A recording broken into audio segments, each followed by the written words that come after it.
to another great year. This is the first broadcast of the Avon Grove Charter School Student News Network. Our first story is the overcrowded bus situation with the Oxford buses, and Joey's to report on that.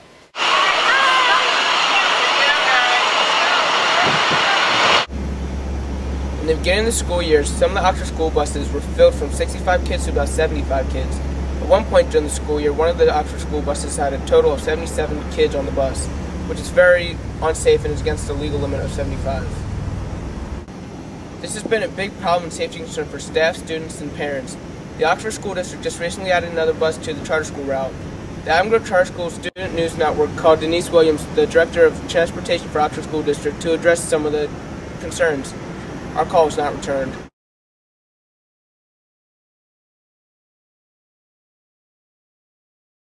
And thank you, Joey, for that report. You ride the Oxford buses, don't you, Colin? Yes, sir, I do. Has the situation been fixed pretty much? So far so good. Awesome. Alright, our second story is the Obama School Address, which is reported by Aaron. Here is a short clip of his speech. Being successful is hard. You won't love every subject that you study. You won't click with every teacher that you have. Not every homework assignment will seem completely relevant to your life right at this minute. And you won't necessarily succeed at everything the first time you try. That's okay. Some of the most successful people in the world are the ones who've had the most failures.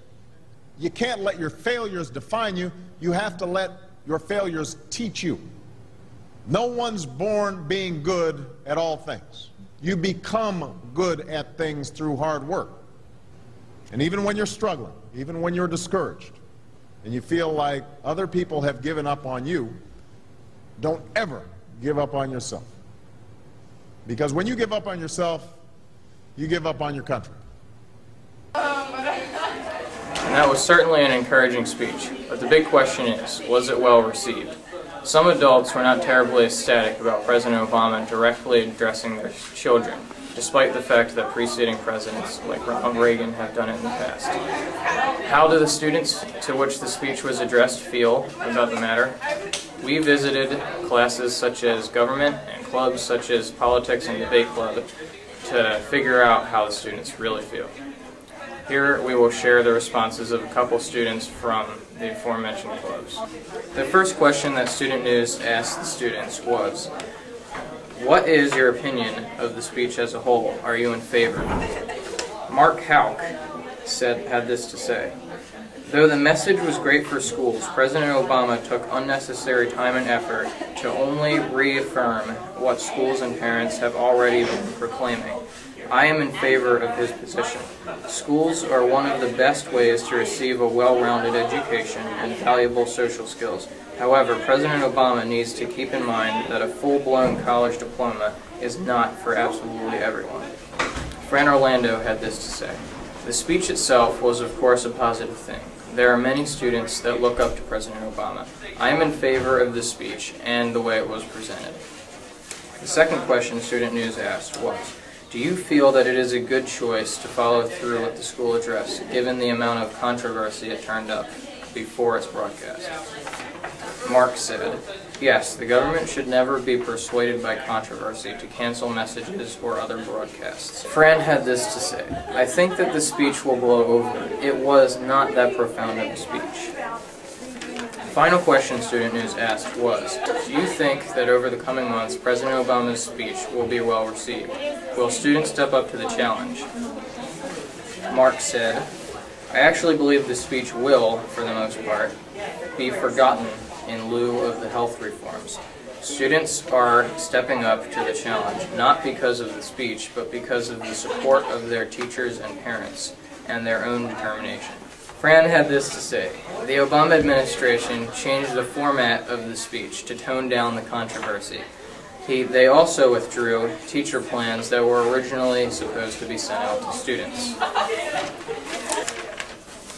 And that concludes Student News' questions for students regarding the Obama speech. Colin, Josh, back to you. Thank you, Aaron, for that wonderful report. Well, Colin, I heard a really funny joke the other day. Would you like to hear it? I would love to hear it, Josh. Knock, knock. Who's there? Interrupting sheet. Interrupting. Ah. That was lovely. Over the next few broadcasts, we will be getting to know our new teachers that have joined our AGCS family. And here's Olivia with that segment. And I think it's just a really nice environment, plus it's close to my house. About 2 interesting facts that no one knows about you.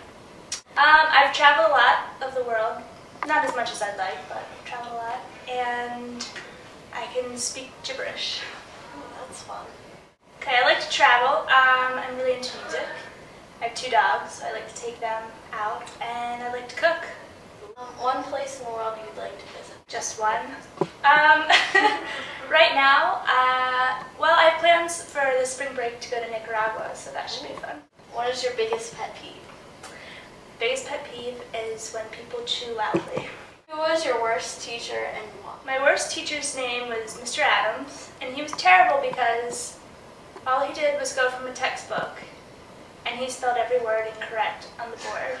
And as a budding English teacher, it really irritated me. Was there a different worst subject that you had? I was not a fan of math. Still not very good. What are you going to do to prevent being like your worst teacher? I want to make sure the students know that while they're learning, I'm also learning. What was your favorite subject? My favorite subject actually was art. I love art. And your favorite teacher?